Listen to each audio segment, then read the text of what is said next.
Casting Superstar do Brna ještě nikdy nespívalo chorály. Jako We Are The Champions. Nebo Brno, Superstar úplno. Fandí tady někdo Spartě?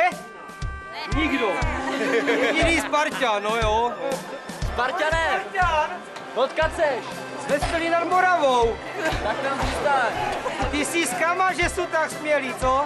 Z Prahy. No, možná místo narození Praha 5, a bydliště kde? Bydliště Brno. No, vidíš to? Ty jsi Pražák jak poleno. Tak na tu Superstar. Dobrý den. Důležitá informace, jenom mě zajímá, jestli je tady mezi vámi nějaký fanoušek Komety Brno.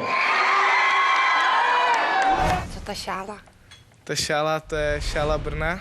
No jo. Kometa, jo? Ne, tohle je zrovna zbrojovácká, protože komeťáckou jsem měl trochu zašpiněnou, takže jsem si Ale musíš si vzít jinou. Tady máme, že byste rád zaspíval hymnu Komet Brno?